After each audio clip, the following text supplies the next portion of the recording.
Sige po, tayo po tayong lahat at salubungin po natin ang palakpak ang Panginoon.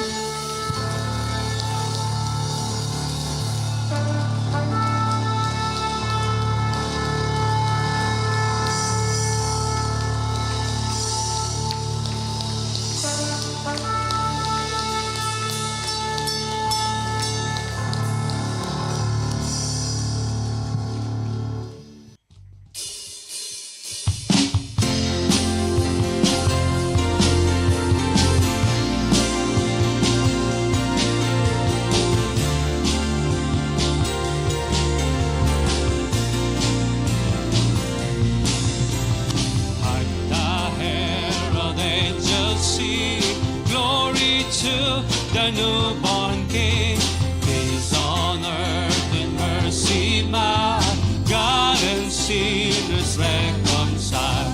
Joyful, O ye nations, rise, join the triumph of the sky. With angelic hosts proclaim, Christ is born in Bethlehem. Hark the herald angels sing, glory to the newborn King.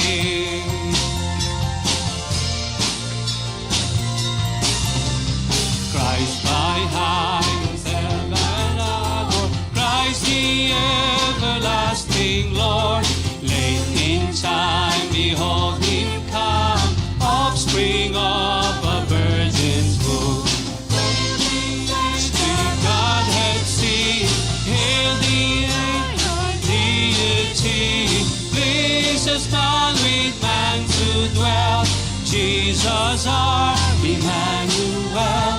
Hark the herald angels sing, glory to the newborn King.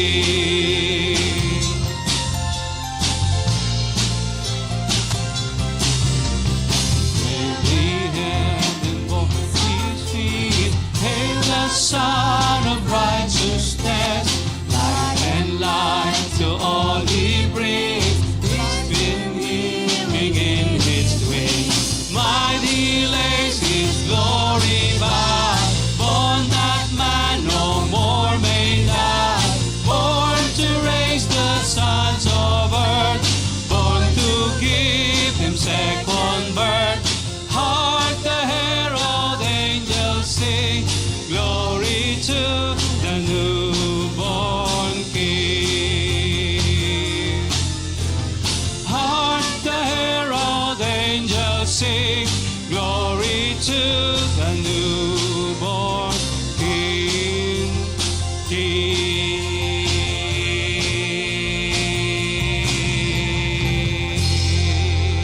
Palakpakan po natin ang ating Panginoon. Salamat po, Ama. Pinanganak. So, ang pamagat po ng ating pag-uusapan, mga kapatid ko, as God gave. Ayon po sa pagkakalob ng Diyos, paano siya nagkalob? As God gave. Hahanguin po natin ito sa mula doon sa pahayag ni Apostol Pablo sa mga taga-Roma 8. Siya nga po pala, salamat po mga kapatid, na-miss namin kayo ni Ate Edna noong linggo, hindi namin kayo nakita. Nasaan kayo nung linggo? Ha? Ay, kami pala ang wala. Nandun po kami, dumalaw po kami sa Masbate Christian Fellowship. At nakipagdiwang po sa kanilang ika-19 na anibersaryo. At meron po kaming nadalaw na isang pamilya na lingkod ng Diyos din doon. At na-ministeryohan po natin. And of course, yung kabilang side po nito, mga kapatid, lagi po ang Pastor Jerry, pagka-anibersaryo nila, nagpapalitsyon. Hindi tayo makakatikim kasi lagi dahil Pasko mismo yung kanilang anibersaryo. Hindi tayo makadalaw sa kanila pagka Pasko, kaya in advance po nila yung kanilang pagdiriwang ng anniversary. At meron po silang ka-fellowship na isang church, Unida Church doon, ay nagsipunta rin po upang makipagdiwang sa anibersaryo ng Masbate Christian Fellowship. Akala po namin, nung pauwi na kami, ay baka po mantala ang aming pag-uwi kasi ang sabi po nung nandun sa airport, ang tabayanan lang po, tinitingnan yung kung medyo maliwalas yung ere, dahil po merong low pressure area, baka makancel yung trip. Pero salamat sa Diyos, pinauwi po kami. Kasi wala na pong lechon naubos Pero totoo po ito mga kapatid, hindi po ako tumikim ng lechon. Mabait po ako kung minsan. Kasi po, nung kayo lumabas sa ospital, habang inaayos po yung camera, tsaka, okay na ba ito? Okay na ba ito? Ito, wala na. Papatayin ko na to. Patayin mo. Yan. Patay na. Ang gulo niya. Sabi po ng doktor sa akin, nung kayo lumabas mula sa pagkaka-hospital, yung patalastas ni... Ay, wag na. Mukhang di tatama, hindi tutugma. Bawal daw po sa akin yung mga pagkain maaalat, matataba, matatamis. Yan. Iwas daw po doon. At saka wala nang red meat. Mga kapatid, gaya ng kwento ko madalas sa inyo, pagka nagkakabiruan tayo, dinagdagan ko pa po ng 2 na bawal. Bawal, matatamis, matataba, anong isa? Maalat. Dinagdagan ko po ng 2 pa. Bawal ang kokonti, bawal ang hindi masarap. Kaya mamayang hapon, papagabi po, magkakaroon po tayo ng kainan, di po ba? At baka po makaligtaan nyo yung niluluto nyo para mamayang hapon. Di ba? Ayon sa, Pastor Ming, ayon sa unang letra ng apelido. Halimbawa po sa amin, Basilio, Bachoy. Bawal. Meron po akong nakakwento, sabi niya, bansit. Gumagawa ng mga, nag-iimbento ng mga kakainin mamaya. Pero enjoy po tayo, mga kapatid. Enjoy po tayo. So balik po kayo mamaya, alas 4. Alas 4 tayo ng hapon mamaya sa ating Christmas party. At nasilip ko po doon sa sulok na yon. Wala mang permiso ito sa ating tagapamahala mamayang hapon. Ako, ang dami hong mga, may bigas, may mga canned goods yan, may mga bag po na nandyan. Siguro, yan ay nakalaan para sa mga parapol. Parapol ba yan? At saka yung parol making contest natin, mamaya po i-announce ang winner. Nako talaga, napakatindi po. Consolation prize pa lang, 5,000 na. Consolation prize pa lang po yun. Yung mananalo ng first, 300.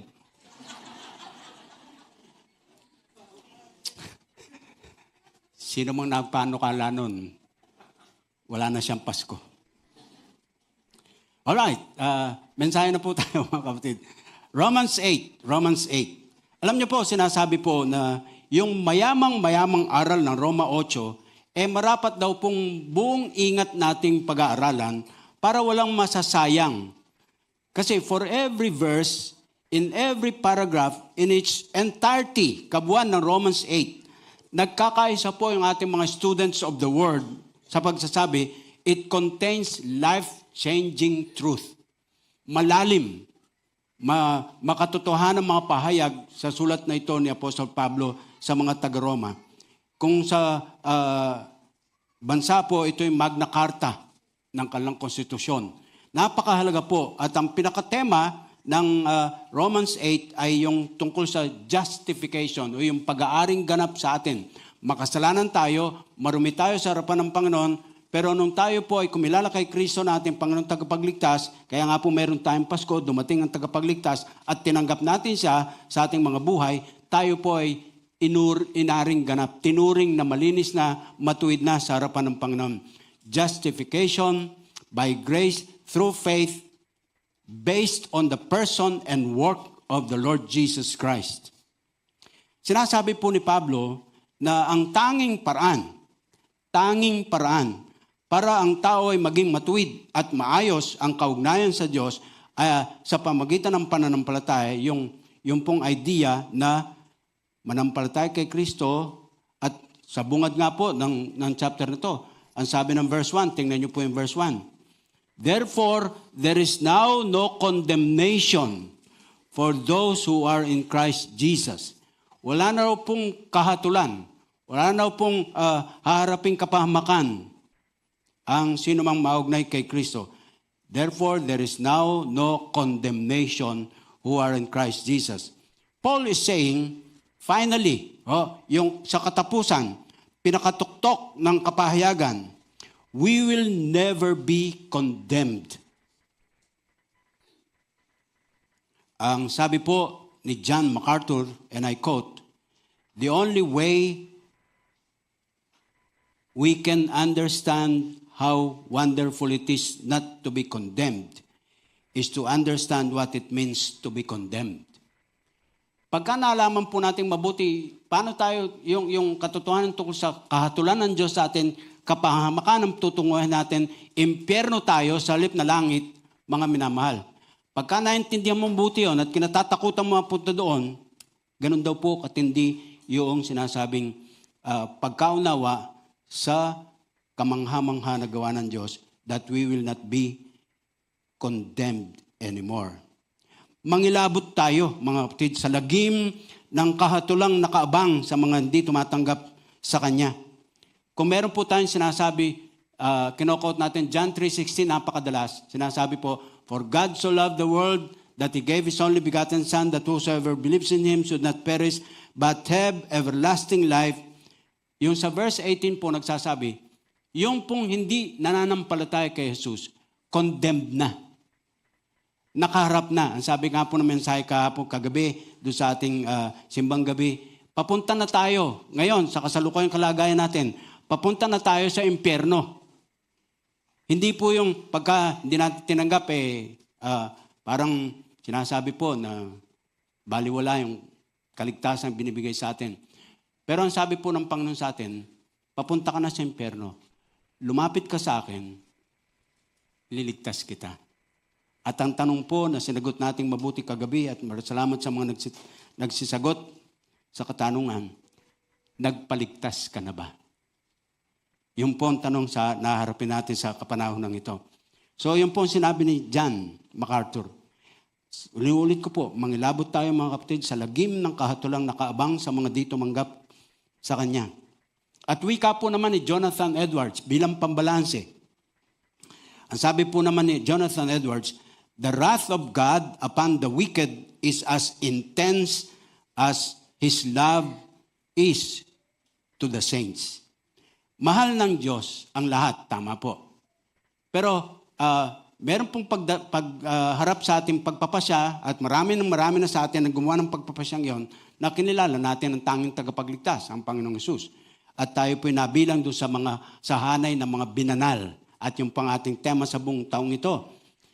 So, yung sobra niyang pagmamahal sa atin, ganun lamang.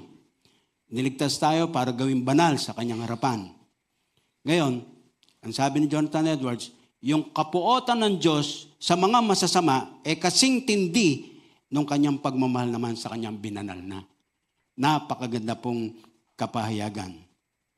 Now, move forward tayo doon sa bandang huli ng Romans 8. At tutuon na natin pansin yung ilang mga talata katulad po ng binasa, and particularly verse 32.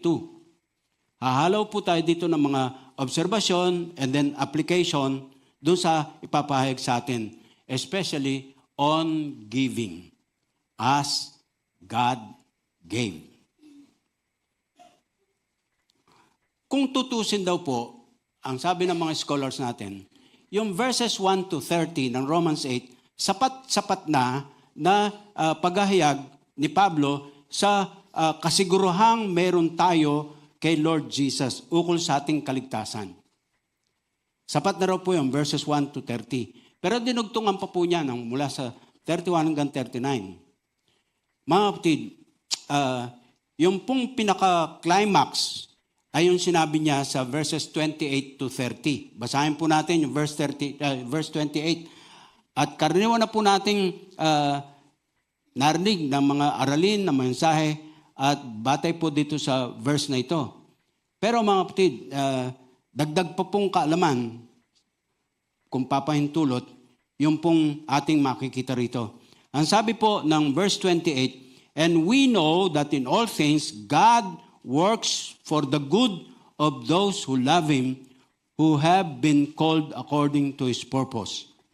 Yun daw po yung pinaka parang buod noong kapahayagan ng buong kabanata. And napakaganda po ng pinapahayag nito, mga kapatid.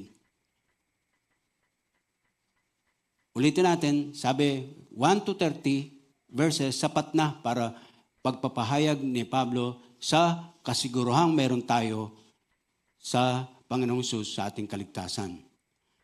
At yung climax nga po ito, basically, ang sinasabi po niya, walang mangyayaring anuman sa atin na hihigitan pa yung ultimate na plan ng Panginoon na inihayag sa verse 28, "For our good in Christ Jesus." At yung po naman ang sinasabi ng verses 29 to 30. Basta tuloy natin pagbasa ng verses 29 to 30. Ang sabi po rito, mga kapatid, yung verse 29, "For those God foreknew, He also predestined to be conformed to the likeness of His Son, that He might be firstborn among many brothers. And those He predestined, He also called. And those He called, He also justified. Those He justified, He also glorified." Wow! Sunod-sunod po, one after another, matitinding mga katotohanan ang pinapahayag. At ang tuon ng atensyon ay para doon sa mga naugnay kay Kristo tulad mo, tulad ko. Kaya buong linaw po, sinasabi ng Apostol Pablo, God foreknew us, predestined us, called us, justified us, and will glorify us. Tiyakan po yun, mga kapatid. At wala pong makakaagaw nito sa atin. And verse 31 sums it up all by saying, sabi ng verse 31, "What then shall we say in response to this? If God is for us, who can be against us? If God is for us, who can be against us?"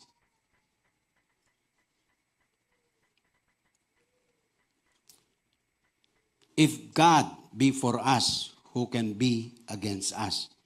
Kung nagawa po ng Diyos ng labis-labis para sa garantiya sa atin ng glory ni Lord, who can overrule the work of God?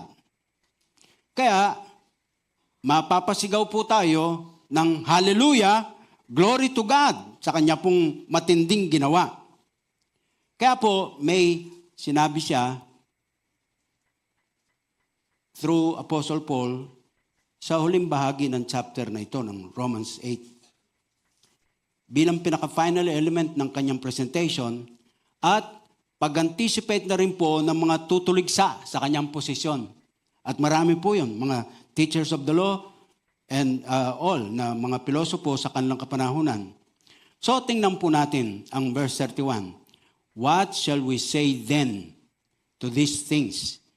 The phrase, "these things," bagaman sa NIV ay hindi po nilinaw mabuti on, these things refers to the truth, mga katotohanan about our eternal security.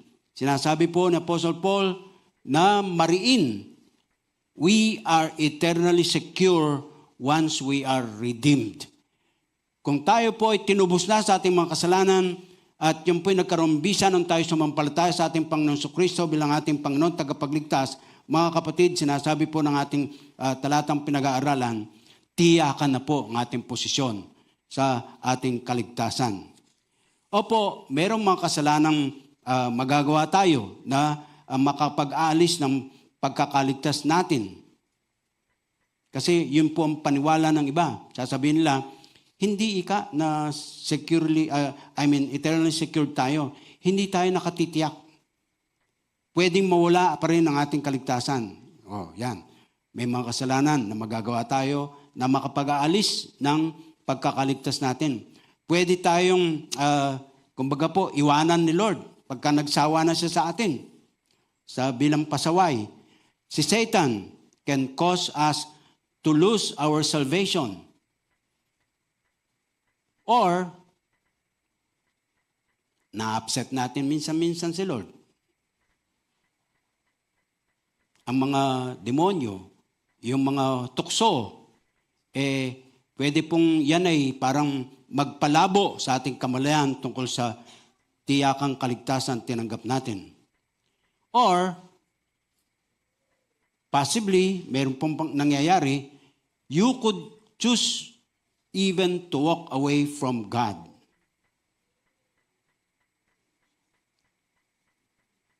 Mari nga pong magbago ng isip sa pagiging Christian. Kung naman dahilan ay tangi po doon sa taong iyon. Pero sinagot po ni Pablo ang mga pagsalangsang. Sabi niya, if God be for us, who can be against us? Sagot niya, kung merong makapag-alis ng ating kaligtasan, kailangan niyang daigin ang Diyos na panig sa atin. May alam po ba tayo, mga minamahal, na makadadaig sa ating Diyos? Wala po. Meron bang makapapawi ng posisyon natin ayon sa verse 1? Wala nang condemnation sa sino mang na kay Kristo. Wala nang kahatulan. Wala po. Meron po bang mas malakas at makapangyarihan sa Diyos para po ikangay maging mas dalisay at mas malinis kaysa sa Kanya? Definitely, wala po. So, tiyakan po ang ating posisyon kay Kristo. Kung wika nga po, ikaw pa lang Kristiyano sa pamilya o sa kaanak mo, gusto nila na iwanan mo ang pagkakilalang yan kay Kristo. Ang mga matatalino ng mundo, secular educators, mga philosophers, others who pull us away from the truth. Pero ang sabi po, wala ang makaagaw sa atin. Mga cults, false prophets, Satan, demons, and so on. So bilang tugon po sa kabuuan ng mga sumasalangsang kay Apostol Pablo, sinabi niya ulit at ulit, if God be for us, who can be against us? Ulitin natin. Makulit ako ngayong umaga. Kung may mga taong maaaring nagsasabi, God can take away our salvation. The Bible declares, through Apostle Paul, God will not take away our salvation. And so we now read verse 32. Ang sabi ng verse 32, He who did not spare His own Son, but gave Him up for us all, how will He not also, along with Him, graciously give us all things?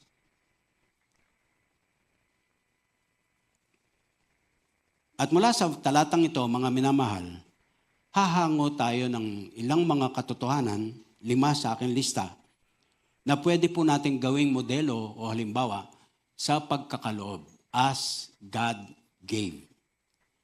He gave it all.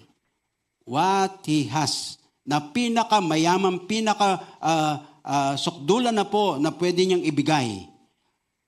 Liban dito, wala na po siyang maibibigay pa. Sabihin na natin ganon.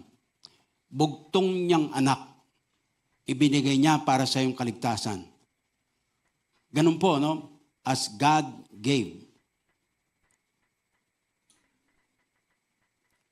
If the greatest thing He did was to redeem us, wouldn't He do less than that to keep us? And God gives us insight from this verse, ma-apply natin sa ating pagkakaloob sa gawain ng Panginoon. Pansinin po natin 5 bagay dito, mga kapatid. Ang una, alamin natin, ano ba yung dahilan? Ano ba yung dahilan sa pagkakaloob ng Diyos?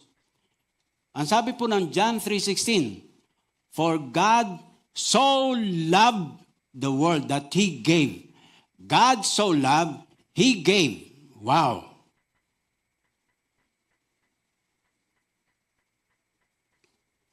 At tuwan-tuwa akong pansinin natin, mga kapatid, yung salitang so. 2-letter word. Napaka-ikli. Dadalawang letra. Pero ang sakop po na to, lawak, todo. God so loved the world. Ikaw yun. Tumatayo doon sa posisyon ng mundo.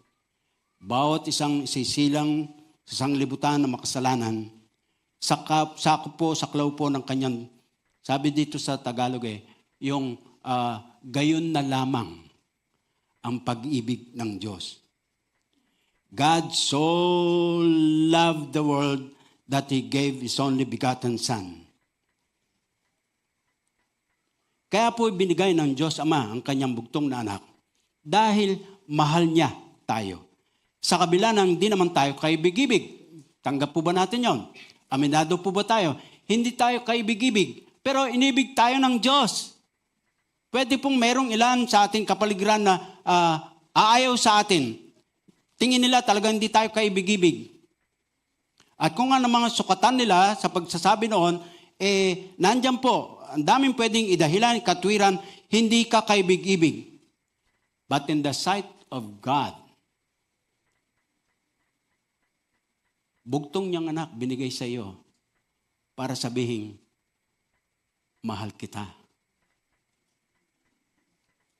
Hindi ko po maiwasang magkomentaryo. Ito raw pong Pasko ay panahon ng pagbibigayan, pagmamahalan, pagpapatawaran. Pero ako, hindi magpapatawad. Patawarin ang tao na yun.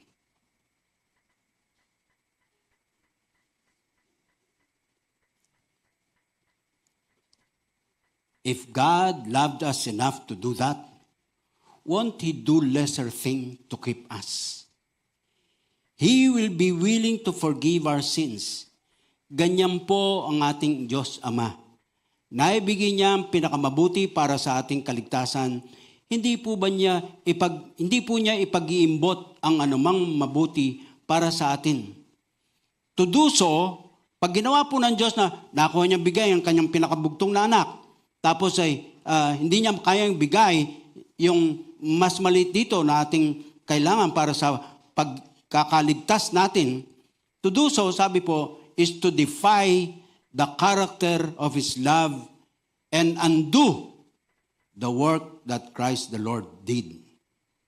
Babaliwalayin po pag nangyari yung kaligtasang binigay sa atin through the death on the cross ng ating Panginoong Hesus.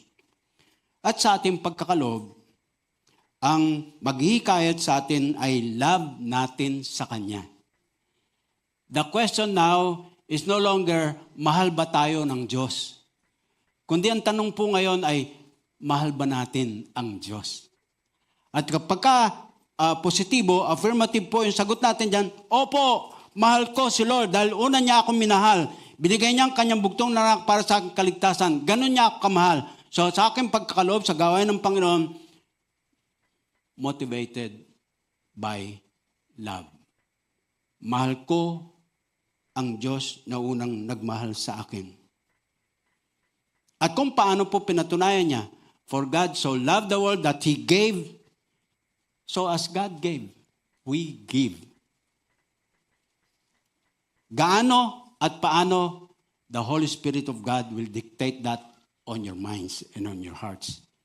Pangalawa, ang paglalarawan naman o paano po ipinakita yung pagbibigay o pagkakaloob ng ating Diyos. Ang sabi po ng verse sa 32, He who did not spare His own Son.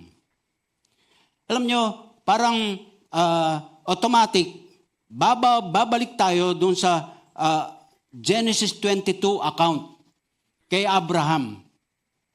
Naalala niyo po yung kwento ni Abraham na minsan tinawag siya ng Panginoon, Abraham po.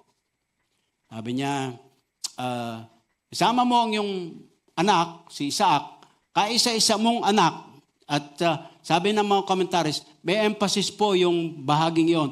Yung anak mo na si Isaac, yung kaisa-isa mong anak na mahal mo, sobrang mahal mo. Punta kayo doon sa bulubundukin ng Moriah, ihandog mo siya sa akin. Ibigay mo siya sa akin. Siguro po, pinakawalang-wala, napansin ng Diyos nung bigyan si Abraham at si Sarah ng anak, bay buong atensyon na napunta na doon sa anak. Nakakalimutan na si Lord. Ang laging bigay pansin sa anak, si Isaac. Alam nyo, napakagandang paglalarawan ng nangyari po doon, pwedeng modelo po sa ating pagkakaloob ngayon. Pansinin niyo po, si Isaac, mahabang panahon, wala po silang naging anak, Abraham at Sarah. Ito ay anak ng pangako. Dumalo sa kanilang Panginoon, pagkatapos sabi nila, babalik ako next year. At pagbabalik ko, magkakaanak kayo. Di po ba, sabi ng kwento sa Genesis, nagtawa pa si Sarah eh. Narinig niya sa medyo sa likod ng pinto ng kantolda, sinasabi ng Diyos sa kanila, nagtawa siya. Sabi niya, sa tanda ko ba namang ito, magkakaanak pa ako? At sa salita pong natural o karaniwan, magkaka-interest pa kaya sa akin si Abraham sa tanda kong ito? Kulubot na ang mga banat ko. Wala na akong sinasabi po, nung bata pa si Sarah, gandang-ganda ang mga lalaki sa kanya. And yet, ipinakita po yan ng Diyos. Tinupad niya ang kanyang pangako. Ang nangyari nga po, ayun, all attention of Abraham and Sarah was given to Isaac. Yung nagregalo, yung nagkaloob, nakalimutan. So sinubukan sila. At yung pong word na yun, God tested Abraham. Ang sabi po sa chapter 22 ng Genesis. And then, sa kwento po sinasabi, naglakbay na po sila. Dala-dala yung kahoy, yung pong sundang na pang tarak po doon sa yahandog, at apoy, dala-dala po nila. Sa gitna po lang paglalakbay, sabi sa kanilang mga tauhang kasama, maiwan kayo dito. Kami na magpapatuloy doon. Pero babalik kami, sabi na. Babalik kami. Habang naglalakad na po ang mag-ama, sila na lamang, natanong ng anak, ang mga Abraham, nandito po ang kahoy na panghandog. Tapos po nasan po yung yahandog, yung hayop na yahandog. Ang sabi ng Abraham, Nak, huwag kang mag-alala, God will provide. At yun nga po, sa isang talata, I think it's verse 13 of chapter 22, abay nagbigay po ng substitute, kapalit ni Isaac. Doon po nagkaroon ng pagkakaiba yung kwento. Kung dito sa ating pinag-aaralan, ang pag-aandog, pagkakaloob ng Diyos naman sa kanyang anak, sukdulang hanggang umabot po doon sa krus ng Kalbaryo, naganap. Nag-alay ng buhay, inihandog ang Panginoong Sus na tagapagligtas ng sanglibutan. Ang kaibahan po doon sa punto, kasi nung pagkakataon na po na ika nga po uundayan na ng saksak ang nakagapos na anak na si Isaac, nakapatong po sa mga kahoy at mga puno, yung pong paghahandugan, naghayag ang anghel ng Diyos. Sabi niya, Abraham, do not lay a hand on the boy. Now I know kung gaano mo ko kamahal. Ang pagmamahal sa akin, Abraham, higit pa doon sa pagmamahal mo sa iyong anak. Sinubukan lang kita sa bagay na ito, sabi niya.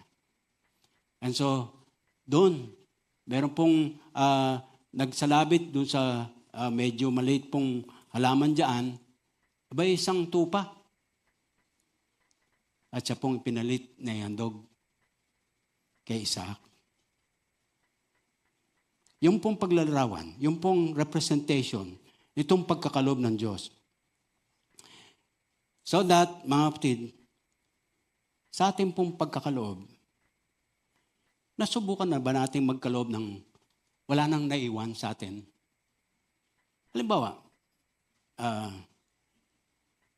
meron po kami nakasama doon sa church na pinastoran namin sa Santa Ana. Pagka po, pagkakalob na, oras ng pagkakalob sa worship time, yung po kanyang coin purse, lagi po siyang merong coin purse sa kanyang bulsa. Pagpasa po, pagdaan po ng offering basket sa kanya, yung pong lahat ng laman ng kanyang coin purse, lahat po, bigay niya. So wala nang laman ng kanyang bulsa. Wala nang natira. Of course, coin purse yun. Huwag namang sanang barya lang kay Lord. Pero yung gesture, pinakita po, na pwede po bang maranasan natin all for God. Walang matitira sa atin. Pero ang sabi po, katotohanan batay sa salita ng Diyos, we cannot outlove God, much more we cannot outgive God. Inuulit-ulit ko po yung 2 talata sa Biblia. Sa Lumang Tipan, Psalm 23 verse 6. Ano po ang sabi? Surely, goodness and mercy shall follow me. Pagka sinabing shall follow me, ang idea po ganito. Etong mercy, etong goodness ng Lord, tayo ang sumusunod doon. Hindi po yung tayo nandito at yung mercy, yung goodness ni Lord, siyang ating nahabol-habol. Baliktad. Matthew 6:33, ano pong sabi? But seek first His kingdom and His righteousness, and all these things shall be added. Added. Ibig sabihin po, meron ka, dadagdagan pa niya. At sinabi po sa Lumang Tipan, mga kapatid, wala daw pong pwedeng pupunta sa templo ng Diyos na walang daladalang handog. Salita po yan ng Diyos. At mga kapatid, unawain po ninyo ito. Hindi po sinusukat ng Lord yung ating ibinibigay. Ang sinusukat ni Lord, yung naiiwan natin. Yung natitira pa sa atin. So where your treasure is, there your heart be also. Pangatlo, ang sabi po, yung kahandaan ng pagkakalob ng Diyos. Lagi po siyang prepared sa pagkakalob. Kasi lagi po yung nandun yung kanyang pagmamahal. Ang sabi po ng ating talata, Romans 8:32, for those, sabi po, He who did not spare His own Son. He who did not spare His own Son. The word own, inilagay po yon, sadya pong sinulat ni Apostol Pablo sa verse na yon, para po bigyang diin yung katotohanan, the Father's intimate, private possession of His Son. Sinasabi po ni Pablo, hindi po ipinagkait ng Ama ang kanyang bugtong na anak, ibinigay pa rin po niya ito kahit hindi naman niya kailangang gawin. Wala pong makapag-utos sa kanya na nakatataas sa kanya, sa kanyang kapangyarihan na magsasabi, oh, yandog mo sa akin ang iyong anak. Wala po.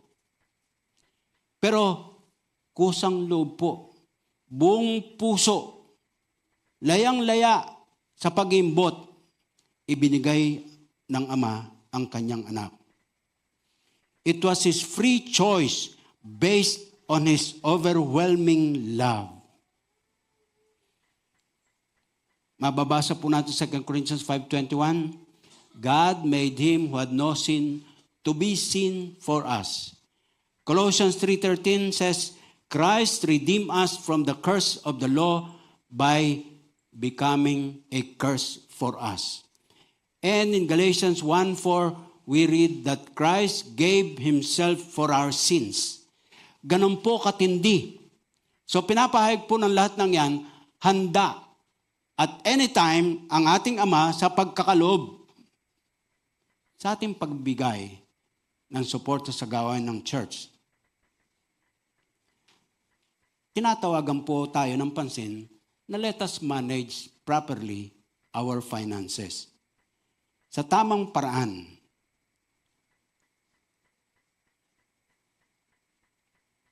tithes and offerings, ang unahin natin sa ating logbook. Ipagpe-pray natin, higitan ang pinag-iipunan, biyahe, bakasyong grande, bagong gadget, bagong palit ng mga nasa aparador o eskaparate. Alam pa ba natin yung salitang eskaparate ngayon? And be sensitive to the whisper of the Holy Spirit ukol sa plano at proyekto ng kanyang iglesia. Ikaapat, alamin naman natin sa talatang ito yung tumatanggap ng pinagkakaloob ng Diyos. Ang sabi po, ulitin natin, verse 32, For He did not spare His own Son, but He gave Him up for us all. Again, short two-letter word, us. Ang us ay tumutukoy po sa lahat ng mga sumampalataya na kay Kristo. Ang us ay tumutukoy po doon sa mga sinasabi doon sa verse 28, And we know that in all things God works for the good of those who love Him. Those. Tapos po doon sa verse 29-30, yung sinabi po, And those He predestined, He also called. Those He called, He also justified. Those He justified, He also glorified. Us, those. At tuwiran. With all confidence in my heart, kasama ka doon. Kasama ako doon. Tayo po yung tumanggap ng pinagkaloob ng Diyos.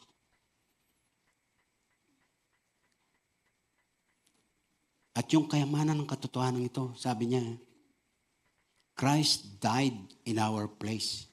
He died for us all. Kasi yung for us all means in our place. Siya po yung kumuha ng ating lugar sa kaparusahan, kamatay doon sa krus.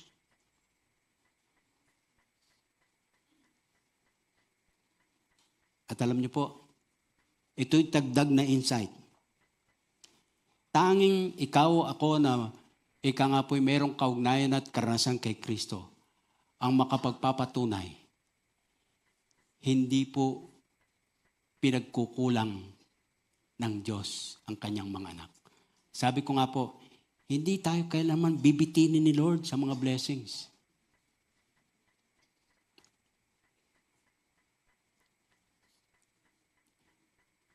Kung meron pong example na maibibigay tayo sa Bagong Tipan, ay yung Philippian Church. Kasi po, merong mga paghahayag na sinasabi na Apostol Pablo, punta po muna tayo dun sa Philippians chapter 4. Basahin natin ang ilang mga talata po rito. Philippians chapter 4, mula sa verse 10. Ang pakaganda po nitong halimbawa na to, mga kapatid. Philippians chapter 4, beginning with verse 10. Ang sabi po, ayaw bumukas ng ating pahina. Hoy, umayos ka. Yan. Pasensya na kayo kasi mas sanay pa rin po ako dito sa aking print Bible. Sabi niya, I rejoice greatly in the Lord that at last, sabi niya, you have renewed your concern for me. Indeed, you have been concerned, but you had no opportunity to show it. I am not saying this because I am in need, for I have learned to be content whatever the circumstances. I know that what it is to be in need, and I know what it is to have plenty. I have learned the secret of being content in any and every situation, whether well-fed or hungry, whether living in plenty or in want. I can do everything through Him who gives me strength. Patutupoy ni Pablo. Kung meron daw pong isang church na sumuporta sa kanyang mabuti sa kanyang paghahayo dito at doon sa papahayag ng mabuting balita ng kaligtasan, given the opportunity, the Philippian church. Pwede pong yung iba ay nagbibigay paminsan-minsan, pero ito po consistently sinasabi ng testimony ni Paul sa kanila. Napakainam na halimbawa po na pwedeng tularan sa ating kapanahunan. Kung kaya, mga kapatid, dahil po doon sa pagtatapat na yun ng Philippian Church, nasabi tuloy sa kanila bilang commendation at saka prayer para sa kanila, sabi ng verse 19, "And my God will meet all your needs according to His glorious riches in Christ Jesus."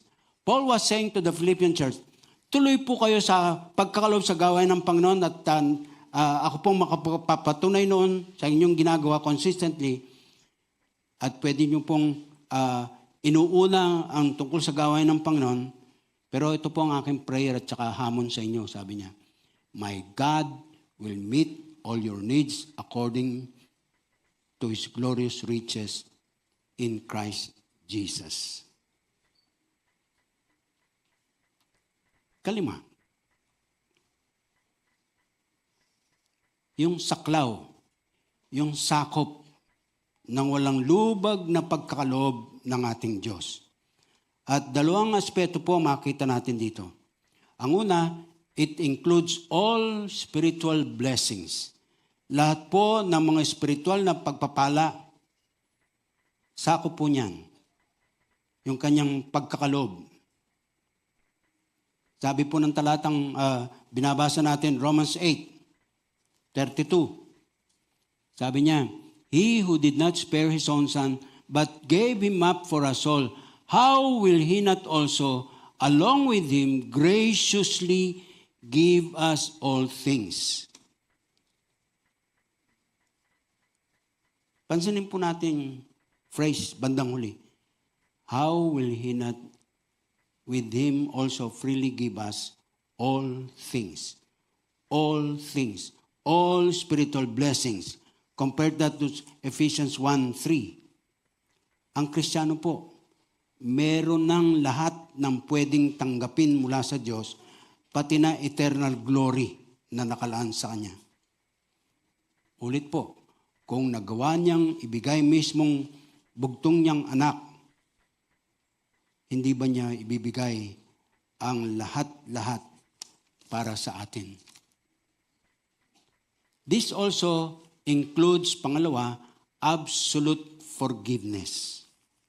Alam nyo, pinatutunayan po ng mga karanasan at mga pagpapayuhan dito at doon sa ating kapanahon ng ito, ang isa raw pong larangan ng buhay na hindi po labis na natutuunan ng pansin yung totohanan ng pagtanggap ng pagkakasala, pag-amin, at pagtanggap ng kapatawaran. Forgiveness, hindi pa rin po lubos-lubusang naipapahayag po yan, lalo na sa ating panahon. We may feel sorry sa ating kalagayan, sa ating nagagawang mga kasalanan, pagsalangsang sa kalooban ng ating Diyos. Pwede po tayong umiyak pa ng pagkalungkot sa ating nagagawang kasalanan. Pero babalik-balik tayo dun sa ating nagagawang iyon. Kasi nga po, yung katotohanan tungkol sa tunay na pagpapatawad, hindi pa rin po natin lubos-lubusang naangkin sa ating sarili.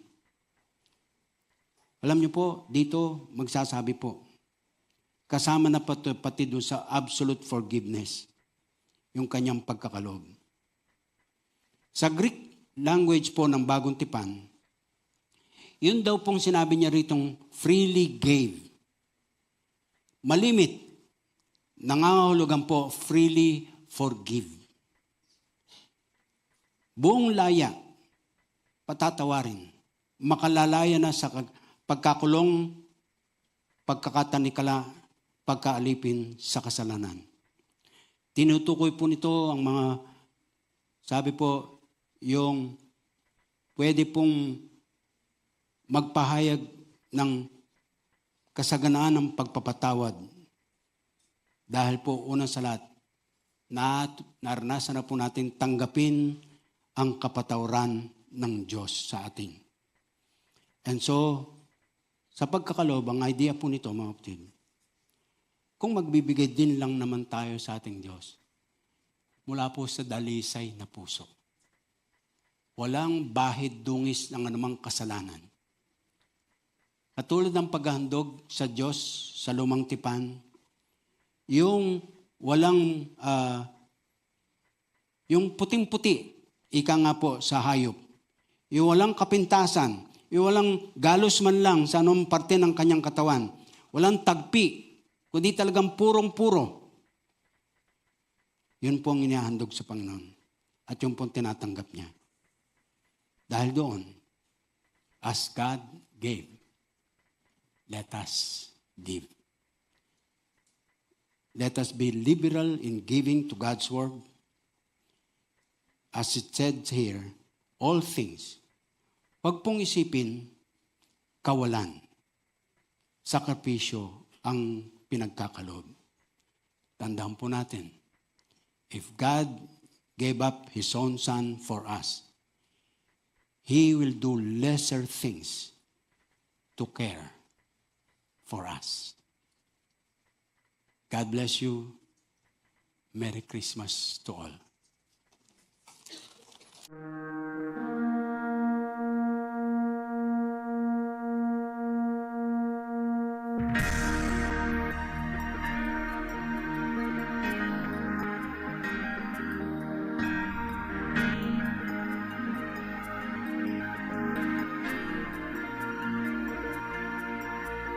Make us your showcase, an attraction for you. Then others may see who you really are, and what you can do. And once they know you, they will love and serve you. God, oh God, bless the world through MCM as we gather to grow and scatter to soar. Your kingdom be established in our hearts and in our home. God, yes, dear God, bless the world through us.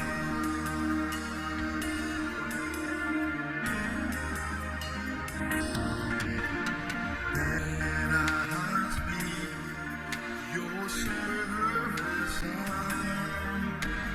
Now disciples later desire. Believing in abundant blessing. From indifference, full of hope, of love and confidence.